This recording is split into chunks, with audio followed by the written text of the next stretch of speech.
খালেদা জিয়ার দ্বিতীয় ছেলের নাম কি? ও ও কয়কার বাদ দিয়ে যদি শুধুমাত্র হর্ষকার দিয়ে দেন, ও ও ওর দাদি যদি ডাক দেয় যার দাঁত নেই, কি বলে ডাকবে? কুকুর। বলবে কুকুর পানি নিয়ে আয়।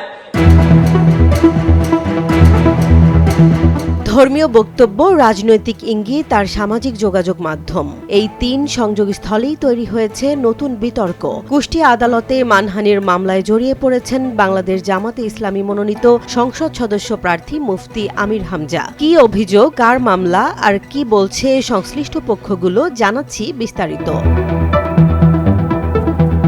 মানহানির অভিযোগে কুষ্টিয়া আদালতে ফৌজদারি মামলা দায়ের করা হয়েছে বাংলাদেশ জামাতে ইসলামী মনোনীত সংসদ সদস্য প্রার্থী মুফতি আমির হামজার বিরুদ্ধে। রোববার মামলাটি করেন ইসলামী বিশ্ববিদ্যালয় ছাত্রদলের যুগ্ম আহ্বায়ক সুলাইমান চৌধুরী শিহাব। মামলার এজাহারে বলা হয়, সামাজিক যোগাযোগ মাধ্যমে ছড়িয়ে পড়া একাধিক ভিডিওতে ওয়াজ মাহফিলে বক্তব্য দেওয়ার সময় মুফতি আমির হামজা সাবেক প্রধানমন্ত্রী বেগম খালেদা জিয়ার কনিষ্ঠ পুত্র মরহুম আরাফাত রহমান কোকোর নাম ব্যঙ্গাত্মকভাবে বিকৃত করে অবমাননাকর শব্দ ব্যবহার করেন। এছাড়া বিগত আওয়ামী লীগ সরকারের সময় বেগম খালেদা জিয়ার কারাবাস প্রসঙ্গে তিনি বিদ্রূপমূলক ও কুরুচিপূর্ণ মন্তব্য করেছেন বলেও অভিযোগ আনা হয়। বাদীর দাবি অনুযায়ী গত 16 জানুয়ারি ইসলামী বিশ্ববিদ্যালয়ের লালন শাহ হল এলাকায় অবস্থানকালে তিনি এসব ভিডিও সামাজিক যোগাযোগ মাধ্যমে দেখতে পান।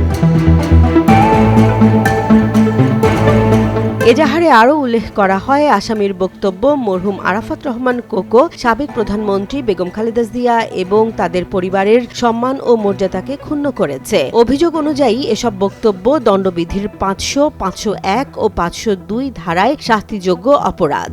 মামলায় আসামির বিরুদ্ধে সমর অথবা গ্রেফতারি পরোয়ানা জারির আবেদন জানানো হয়েছে। মামলার বাদী সুলাইমান চৌধুরী শিহাব বলেন, এটি কোনো ব্যক্তিগত আক্রোশ বা রাজনৈতিক প্রতিহিংসা থেকে করা হয়নি। একজন মরহুম ব্যক্তি ও সাবেক প্রধানমন্ত্রীর বিরুদ্ধে প্রকাশ্যে কুরুচিপূর্ণ বক্তব্য সমাজে গ্রহণযোগ্য নয় বলেই তিনি আদালতের শরণাপন্ন হয়েছেন। বাদীপক্ষের আইনজীবী অ্যাডভোকেট আব্দুল মজিদ জানান, আদালত মামলাটি আমলে নিয়েছেন এবং আগামী 1 ফেব্রুয়ারি আদেশের জন্য দিন ধার্য করেছেন। অন্যদিকে এ বিষয়ে মুফতি আমির হামজার সঙ্গে যোগাযোগের চেষ্টা করা হলে তার ব্যক্তিগত সহকারী আবু বকর জানান, এখন পর্যন্ত তারা আদালতের কোনো নোটিশ পাননি। নোটিশ পেলে আইন অনুযায়ী প্রয়োজনীয় পদক্ষেপ নেওয়া হবে। উল্লেখযোগ্য বিষয় হল, এর আগে মুফতি আমির হামজা তার ভেরিফাইড ফেসবুক পেজে হত্যার হুমকি পাওয়ার দাবি করেন।